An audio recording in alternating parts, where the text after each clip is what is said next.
네, 퀀트로 알아보는 시장 방향성과 유망주 전략입니다. 유진투자증권 글로벌 매크로팀의 안지선 연구원 스튜디오에 나와 있습니다. 안녕하세요. 안녕하세요.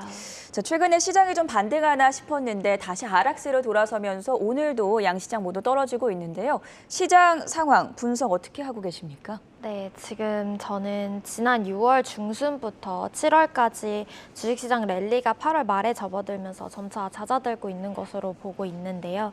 미국 S&P 500도 중장기 추세선이 200일 저항선을 극복하지 못했고요. 국내 지수도 마찬가지로 5주 만에 하락세로 반전되면서 2500선을 하회하는 모습을 계속해서 보이고 있습니다. 각 국가들의 주요 지수들도 마찬가지로 올해 들어 가장 센 반등세를 좀 마무리하는 국면에 있다라고 생각을 하고 있고요. 향후 나타날 리세션이 가벼울 것이라는 가정, 그리고 미 연준의 피봇 가능성, 그러니까 현재 통화 정책을 바꿀 것이라는 그런 가정과 기업들의 순이익이 늘어날 것이라는 가정, 이렇게 세 가지 가정으로 이번 랠리가 가능했던 것으로 파악이 되고 있습니다. 미국의 고용지표나 기업 실적이 생각보다 좋게 나오면서 미 연준의 피봇 기대감이 좀 희석되고 있는 측면도 있고요. 7월 CPI 오름세는 예상보다 크게 둔화됐지만 최근 연준 인사들이 내놓는 발언에서는 금리 인상 속도 둔화의 메시지가 좀처럼 나오지는 않고 있습니다.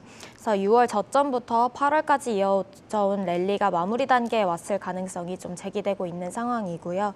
말씀드렸듯 증시 랠리를 이끌었던 재료들이 좀 희석되고 있는 그런 측면이 있어서 당장 다가온 9월도 증시의 우호적인 시기가 아니라고 판단을 하고 있습니다.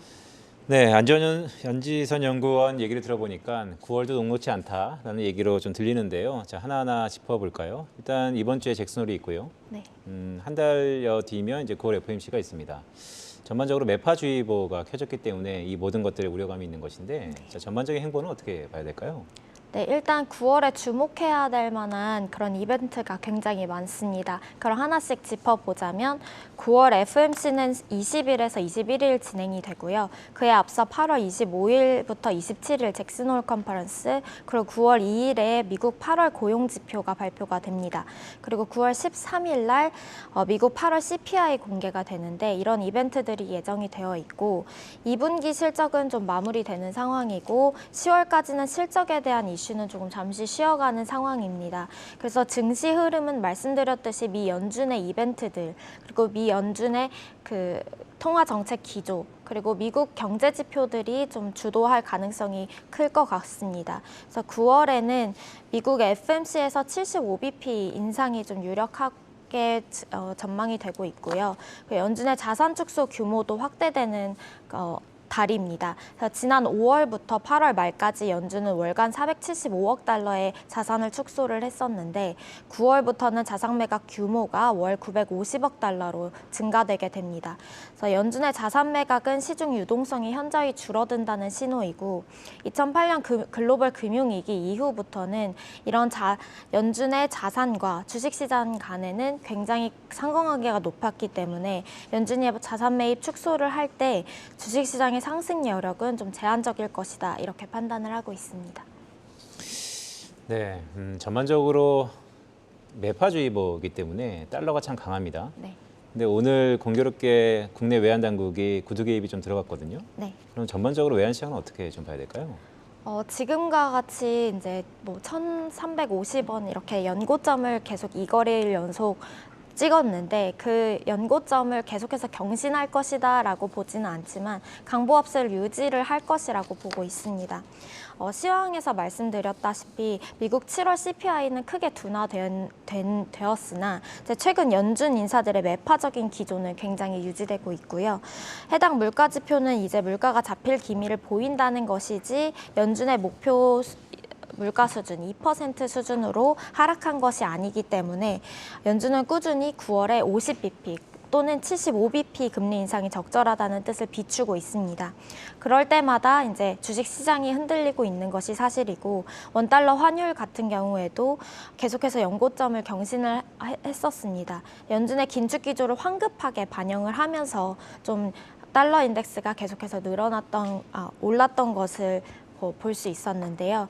이번 주 8월 25일부터 27일에 열리는 잭슨홀 미팅에서도 파월의 주요 연준 인사들이 물가의 추세적인 하락을 유도하기 위해서 경기를 일부러 제약하는 정도의 강한 긴축 스탠스가 타당함을 좀 주장할 가능성이 높습니다.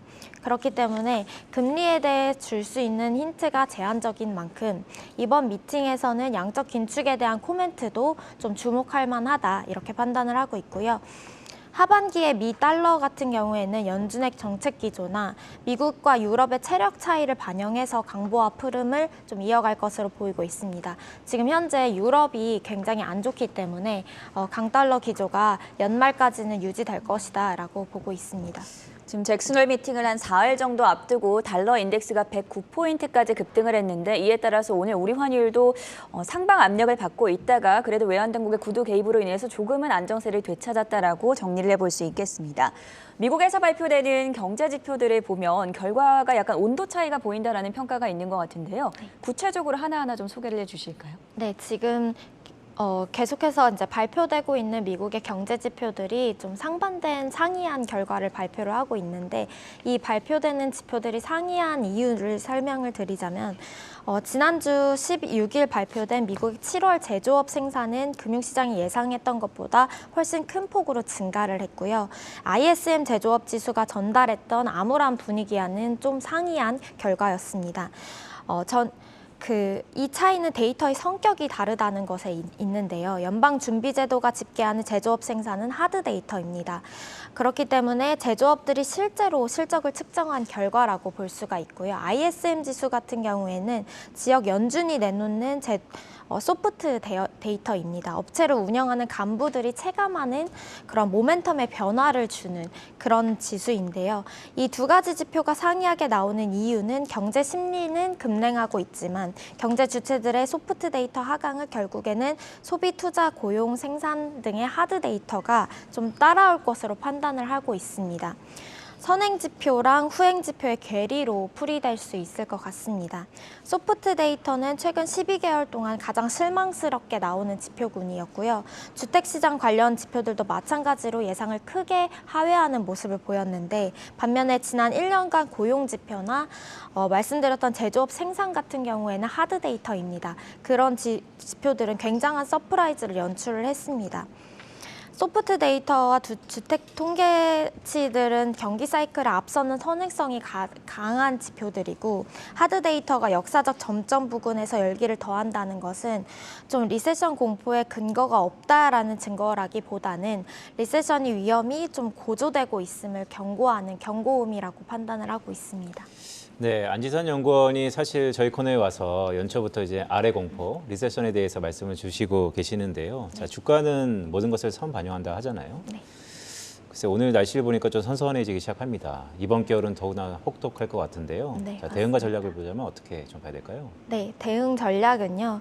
일단은 주가 조정 국면에서는 그동안 반등폭이 컸던 그런 섹터 비중을 줄이고 방어적인 주가, 그러니까 덜 오른 섹터에 관심을 늘리는 것이 일반적인데요. 지금 현재 랠리에서 두드러진 섹터 같은 경우에는 조선화학, 가전, 기계, 건강관리 업종이었습니다. 그런데 최근 반등이 강했던 업종들이 단순히 하락폭이 큰 업종들이 아니었고요. 에너지나 2차 전지 그리고 관련 인프라와 관련된 산업들이었습니다. 그래서 일부 조정 압력은 있겠지만 이번 반등 주도 업종이 좀 쉽게 바뀌지는 않을 것으로 판단을 하고 있고요. 이 추세가 이어질 것으로 판단을 하고 있습니다. 네, 오늘 전반적인 매파주의보에 대한 상황들, 그다음에 하반기의 대응 전략까지 알아봤습니다. 유진투자증권 글로벌 매크로팀 안지선 연구원이었습니다. 연구원님 고맙습니다. 감사합니다. 감사합니다.